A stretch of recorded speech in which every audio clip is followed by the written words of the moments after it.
Hi there, welcome to another Divi theme video. This is Jamie from System22 and webdesignandtechtips.com.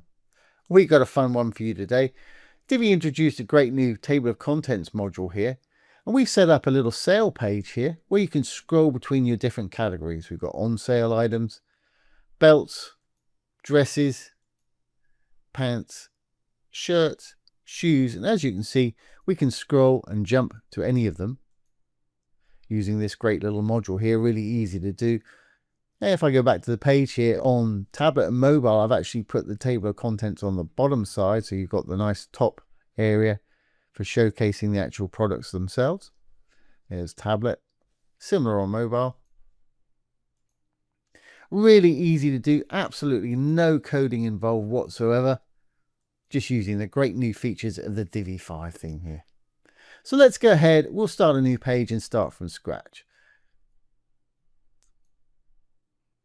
And we'll give it a name. Obviously, whatever you want to call yours. And of course, we're going to use the Divi builder. I'm going to go ahead and build from scratch.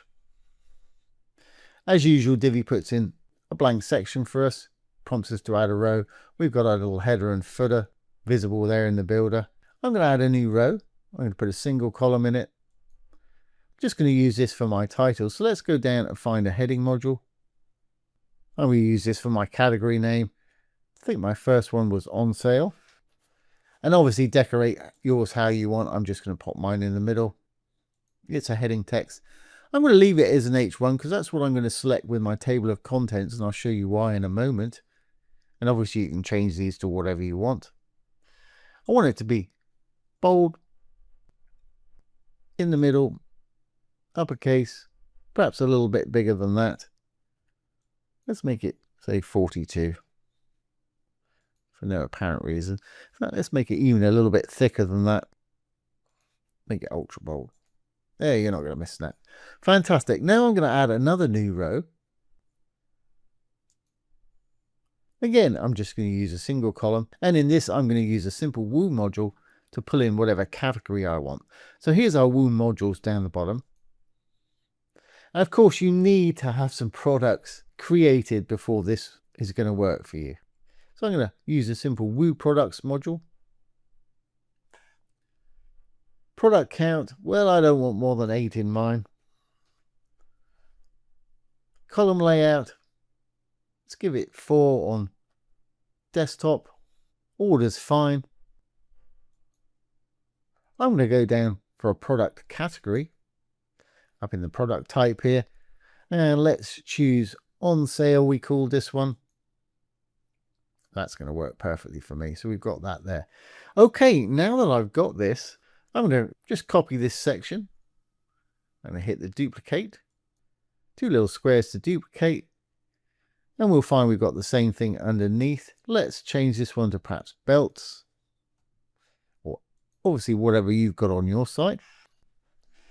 And we've got to change these in here. In the Woo products module, just need to go to the content. Product categories right. Counts right. Columns are right. Let's say belts. Make sure we uncheck the on sale so we don't have those items as well. Perfect.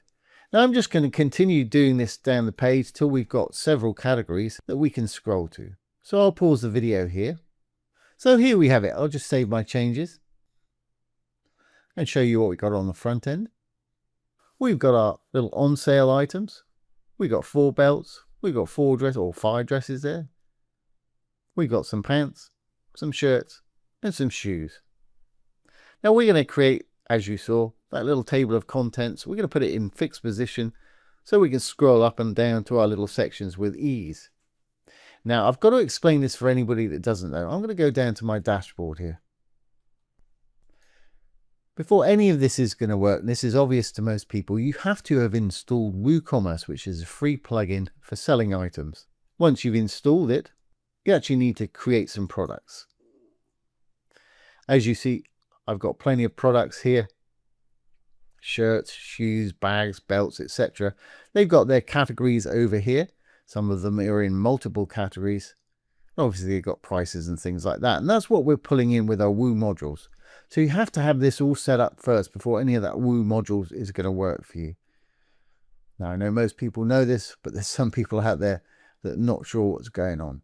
Okay, well, we've got our little page here.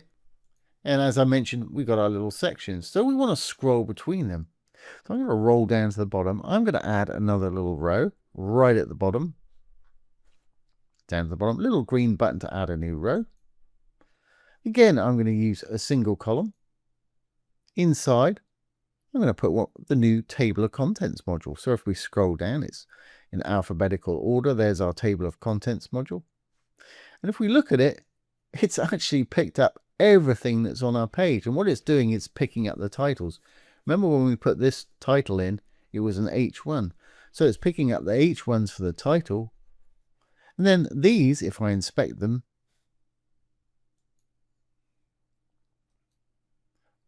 we've got these set by default, as you can see, as H2s. And you can change that in the module itself. But I really only want to pick up on the H1s, which is our titles here. So let's go back to our page. Because I don't want them to list the actual pants. If you do, that's fine. You can leave it just like this.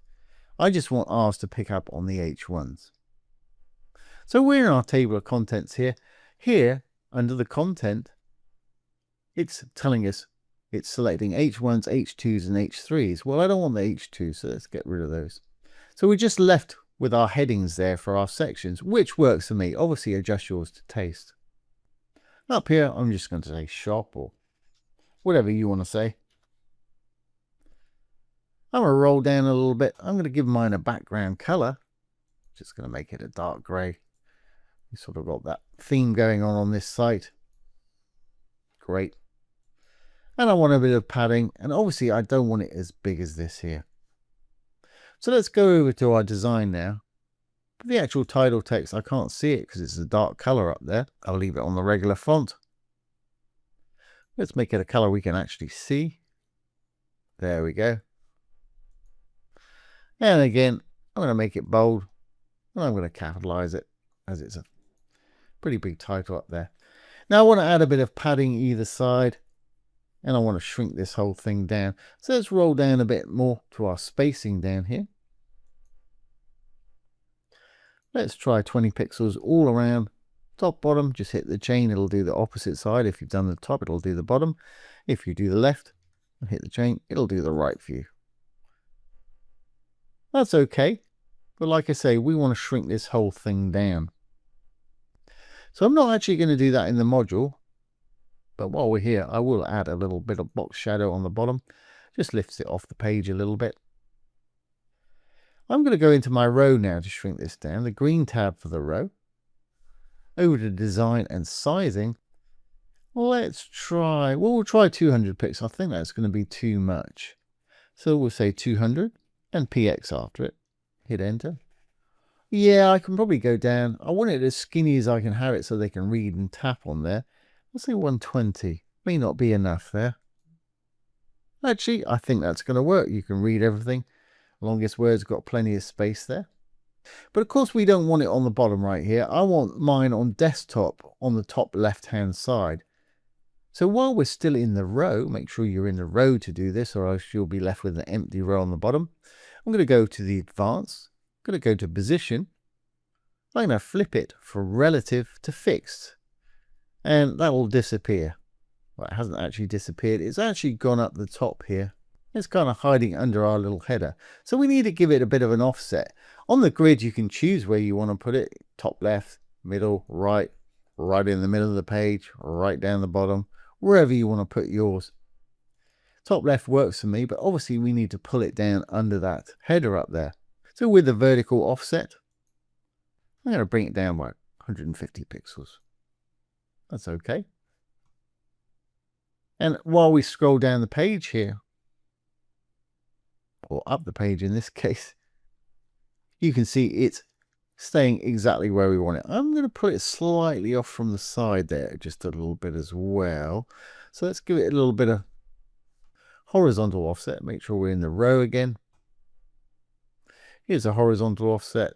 You could do this with margin too. Just want a few pixels to put it just off the side there. Now that works for desktop, but on tablet and mobile, it's going to kind of get in the way a little bit.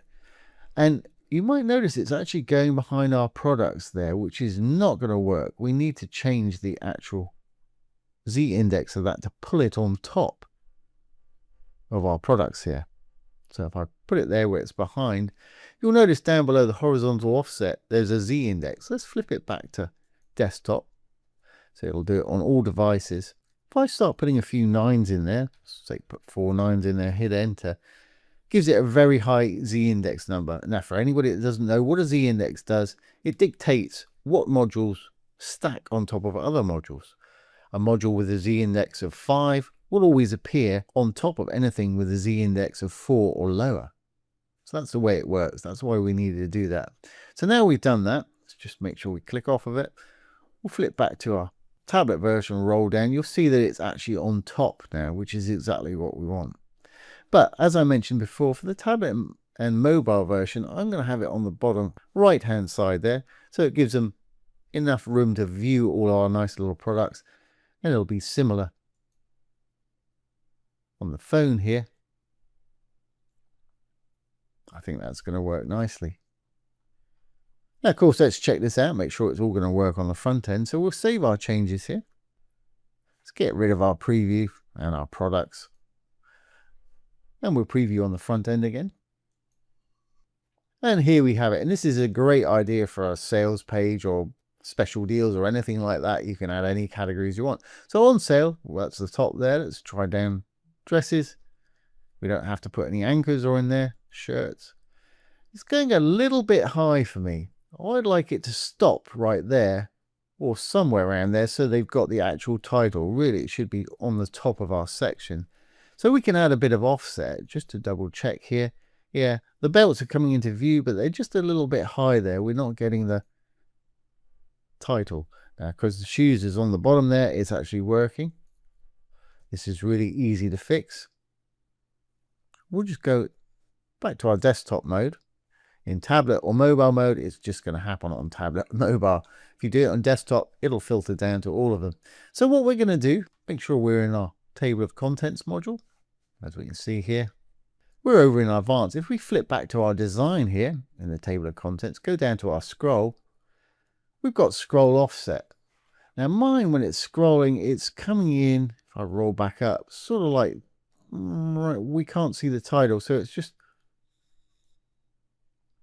something like that. Whereas I want it like this with the title fully visible there. So I'm going to use it offset. I'm going to try 150. We can always adjust that later on if we need to. Let's try it on the back end here. That seems to work fine. Perfect. Let's just resave. And we'll check it on the front end again. Just refresh. And let's try on sale. That works. Belts, perfect. Dresses, perfect.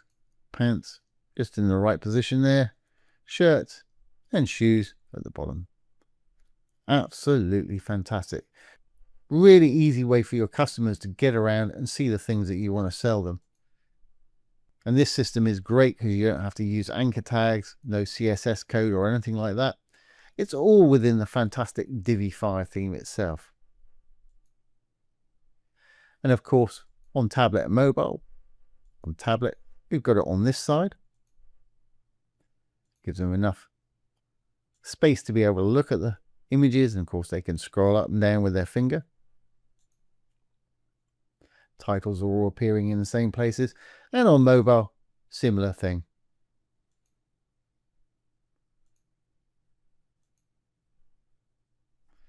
Absolutely fantastic. And we can check it on the front end. I'm using Google Chrome here.